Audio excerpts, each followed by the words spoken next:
పాటంశెట్టి సూర్యచంద్ర, జగ్గంపేట నియోజకవర్గం independent MLA అభ్యర్థి. ఈ యొక్క అత్యంత ముఖ్యమైనటువంటి మీడియా సమావేశానికి చేసినటువంటి గోకవరం మండలం ప్రింట్ అండ్ ఎలక్ట్రానిక్ మీడియా మిత్రులందరికీ పేరు పేరున హృదయపూర్వక కృతజ్ఞత తెలియజేస్తున్నాను. పరిశ్రమల వల్ల చాలా ప్రాంతాలు అభివృద్ధి చెందుతాయి. అదే పరిశ్రమల వల్ల కొన్ని ప్రాంతాల్లో చాలా దుర్భరమైన పరిస్థితులు, అనారోగ్య పరిస్థితులు వచ్చి ఆ పరిశ్రమ చుట్టుపక్కల ఉన్న గ్రామాలు ఖాళీ చేసే పరిస్థితి కూడా చాలా పరిశ్రమల దగ్గర ఉన్న పరిస్థితి. మరి ఈ నేపథ్యంలో తూర్పుగోదావరి జిల్లా గోకవరం మండలం బొమ్మలదొడ్డి గ్రామంలో గత ప్రభుత్వ అనాలోచిత నిర్ణయం వల్ల గ్రామాల మధ్యలో, ఇళ్ల మధ్యలో అస్సాగో ఇథనాల్ పరిశ్రమను ఏర్పాటు చేయడం, ఆ పరిశ్రమను మరి గతంలోనే మేమందరం కూడా వ్యతిరేకించడం జరిగింది. ప్రజలతో పాటు నేను, అదే రకంగా చాలా మంది మరి మంచి ఆలోచనలు, మంచి సమాజం కోసం ప్రయత్నం చేసే చాలా మంది వ్యతిరేకించడం జరిగింది. ముఖ్యంగా కాంగ్రెస్ పార్టీ నుంచి మరొక శివగణేశ తమ్ముడు కూడా వ్యతిరేకించడం జరిగింది. కాంగ్రెస్ పార్టీ నుంచి మరి మేమందరం కలిసి ఆ రోజు మరి శంకుస్థాపన కార్యక్రమాన్ని వ్యతిరేకించినా సరే మరి పోలీసు వారు మమ్మల్ని అందరినీ నిర్బంధించి శంకుస్థాపన చేసి ఈ 2 సంవత్సరాల్లో కూడా దాన్ని పూర్తి చేసి గత 2 సంవత్సరాల క్రితం 2024 కూటమి ప్రభుత్వం గెలిచిన వెంటనే దాన్ని ప్రారంభించడం జరిగింది. మరి ప్రారంభించిన తర్వాత చాలా మందికి తెలియదు ఆ కంపెనీ వల్ల నష్టం ఏంటనేది తెలియదు. తెలుసున్న వాళ్ళు మాలాంటి వాళ్ళు వ్యతిరేకించాం.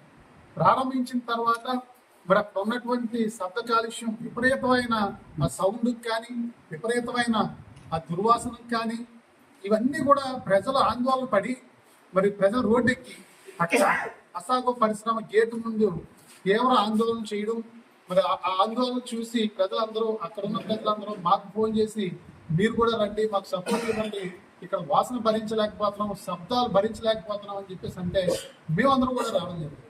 మేమందరం వచ్చి అక్కడ మరి కలెక్టర్ గారిని, అధికారులందరినీ కూడా కలిసి ఈ యొక్క పరిశ్రమ వలన చాలా దుష్పరిణామం ఏర్పడుతూ ఉంది, ఈ పరిశ్రమని ఆఫ్ చేయాలి, దీనివల్ల ఈ ప్రాంత ప్రజలకు నష్టం జరుగుతూ ఉంది, అనారోగ్యం వచ్చే పరిస్థితులు ఉన్నాయని చెప్పేసి మేము వ్యతిరేకించి ఆమరణ నిరాహార దీక్ష కూడా చేయడం జరిగింది. మరొక శివగణేష్, మేము అందరూ కూడా ఆమరణ నిరాహార దీక్ష చేసిన తర్వాత మరి పోలీసు వారు చాలా దారుణంగా, దౌర్జన్యంగా, హింసాకాండ సృష్టించి మరి అధికార పార్టీ నాయకులందరూ పోలీసు వారిని ఒత్తిడి తీసుకొచ్చి మమ్మల్ని అక్కడ చెదరగొట్టి అక్కడ ఆందోళన చేస్తున్నటువంటి ఎంతో మంది మహిళలను బస్సుల మీద ఎక్కించుకుని ఈడ్చుకుని వెళ్ళి కొట్టడం, 25 మంది మీద పోలీసు కేసులు, అక్రమ కేసులు బనాయించడం, మరి మమ్మల్ని అర్ధరాత్రి సమయంలో మరి దౌర్జన్యంగా ఆమరణ నిరాహార దీక్ష నుంచి మరి రాజమండ్రి తరలించి చాలా విధ్వంస కాండ సృష్టించిన పరిస్థితి 2 సంవత్సరాల క్రితం జరిగింది.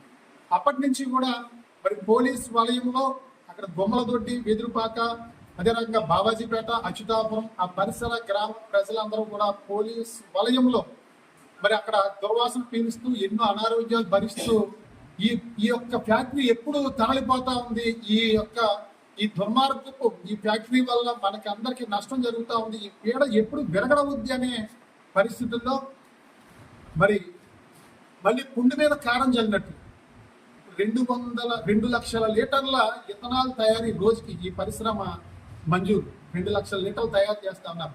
2 లక్షల లీటర్ల ఇథనాల్ తయారీని 3 లక్షల లీటర్ల ఇథనాల్ తయారీకి ప్రజా ఆమోదం కోసం, మరి ప్రజాభిప్రాయ సేకరణ కోసం గ్రామ సభ 14వ తేదీన నిర్వహిస్తున్నామని నెల రోజుల క్రితం ఆంధ్రజ్యోతి పేపర్లో ప్రకటన రావడం జరిగింది. మాకెవరికి కూడా తెలియదు. మరి కొందరు ఆ పేపర్ ప్రకటన చూసి ఆందోళన చెంది పరిస్థితి అంటే మరి స్థానిక ప్రజలు కానీ, మేము కానీ అందరూ కూడా చాలా ఆందోళన చెందిన పరిస్థితి. మరి వెంటనే ఆ పేపర్ ప్రకటన వచ్చిన వెంటనే మరి నేను మరి గౌరవ ఎంఆర్ఓ గారికి, కలెక్టర్ గారికి కూడా మరి నేను ఒక వినతి పత్రం ఇవ్వడం జరిగింది.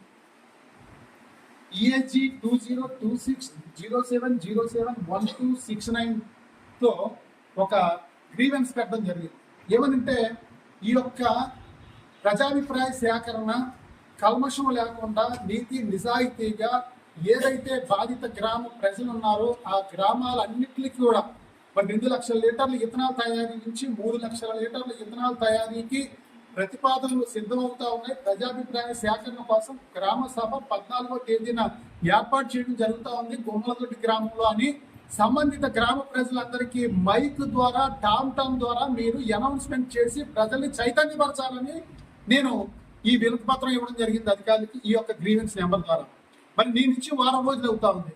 నేటి వరకు ఈ సంబంధిత గ్రామాల్లో మరి టామ్ వేయడం కానీ మైక్ ద్వారా కానీ ఏ రకమైన అనౌన్స్మెంట్ లేదు. దౌర్భాగ్యమైన పరిస్థితి ఏంటంటే గత ప్రభుత్వంలో అనాలోచితంగా మరి ఏ రకంగా మరి ఆ కంపెనీకి లోబడ్డారో తెలియదు. గత ప్రభుత్వంలో మరి సరిదిద్దుకోలేని తప్పు జరిగింది. అక్కడ పరిశ్రమ ఏర్పాటు చేసింది. మరి నాడు ప్రతిపక్ష నేతగా ఉన్నటువంటి జ్యోతుల నెహ్రూ గారు కూడా మరి అక్కడ దాన్ని వ్యతిరేకించారు. ఎట్టి పరిస్థితుల్లోనే ఇక్కడ ఉండకూడదు, సముద్ర తీర ప్రాంతంలో ఉండాల్సిన ఈ పరిశ్రమ ఇక్కడ పెట్టడం ఏంటని జ్యోతుల నెహ్రూ గారు నాడు వ్యతిరేకించడం జరిగింది. మరి ఆయన కూడా ప్రెస్ మీట్ లో కూడా మాట్లాడడం జరిగింది. గెలిచిన తప్పకుండా దీనికి పరిష్కార మార్గం ఆలోచించి ఈ పరిశ్రమను తొలగించే కార్యక్రమం చేస్తానని జ్యోతుల నెహ్రూ గారు చెప్పడం జరిగింది. మరి 2 సంవత్సరాల క్రితం ప్రజలందరూ మేము ఆందోళన చేసినప్పుడు కానీ నిరాహార దీక్ష చేసినప్పుడు కానీ జ్యోతుల నెహ్రూ గారు అక్కడ పరిశ్రమలోకి రావడం జరిగింది. ప్రజలందరూ కోరిక మేరకు పరిశ్రమలోకి వచ్చి వారన్ని పరిశీలించి మన యాజమాన్యాన్ని తీవ్రంగా ఆయన వార్నింగ్ ఇవ్వడం జరిగింది. ఇక్కడ ప్రజలు ఇబ్బంది పడతా ఉన్నారు, దీన్ని లాక్డౌన్ చేయండి, దీన్ని కాలవేయండి అని చెప్పేసి జ్యోతుల నెహ్రూ గారు ఆ రోజు మరి ఆ యాజమాన్యం మీద విరుచుకుపడ్డారు. అది కొన్ని రోజులు ఉందంతే, 4-5 రోజులు. మళ్ళీ అదే మీటింగ్ లో కూడా చెప్పడం జరిగింది. ఈరోజు యూట్యూబ్ లో చూసాను నెహ్రూ గారు ఆ రోజు ఏం మాట్లాడారు. 10,000 నుంచి 20,000 మందికి ఉద్యోగాలు వస్తాయి కాబట్టి ఇక్కడ ఇబ్బంది లేకుండా ప్రజలకు ఇబ్బంది లేకుండా చేయమని చెప్పేది ఆ యాజమాన్యంతో అని చెప్పడం జరిగింది 2 సంవత్సరాల క్రితం. మరి 10,000 నుంచి 20,000 మందికి ఉద్యోగాలు ఎక్కడిచ్చారని చెప్పేసి కూడా మేము అడుగుతా ఉన్నాం ప్రభుత్వాన్ని. కనీసం 100 మందికి కూడా ఉద్యోగాలు ఇవ్వలేదు. ఆ ఇచ్చిన 100 మందికి కూడా అక్కడ స్లేబర్ల పనులు లేక చిన్న కార్మికుల కింద ఇవ్వడం జరిగింది. అసలైన ఉద్యోగాలన్నీ వాళ్ళ పైనుంచి తీసుకొచ్చుకోవడం జరిగింది. ఎందుకంటే ఎంత నీరు కింద నుంచి తీస్తున్నారు, మళ్ళీ ఎంత నీరు వేస్ట్ వాటర్ భూమిలోకి వదులుతా ఉన్నారు, లేకపోతే ఎన్ని టన్నుల కాలుష్యాన్ని బయటకు వదులుతా ఉన్నారు, ఇవన్నీ కూడా ఇక్కడ ప్రాంతంలో ఉన్న వాళ్ళకి తెలియకూడదని చెప్పేసి ఎక్కడెక్కడి నుంచో తీసుకొచ్చి మరి చెమటోడ్చి కష్టపడి మరి అతి చిన్న ఉద్యోగాలు ఈ ప్రాంతంలో ఉన్న వాళ్ళకి 100 మందికి కూడా ఇవ్వలేదు. 10,000 నుంచి 20,000 మందికి ఉద్యోగాలు ఇస్తామని నాడు చెప్పడం జరిగింది. అంటే ఇదంతా కూడా మేము ఎందుకు చెప్తా ఉన్నాం అంటే ఈ ప్రాంత ప్రజల్ని అమాయకులు చేసి ఈ ప్రాంత ప్రజలతో ఓట్లతో మీరు గెలిచి గద్దెనెక్కి మరి ప్రజలు మరి అక్కడ ఊపిరి పీల్చుకోలేని పరిస్థితి. ఎంతో మంది అక్కడ దుర్భరమైన జీవితం గడుపుతా ఉన్నారు. మరి ముఖ్యంగా అక్కడ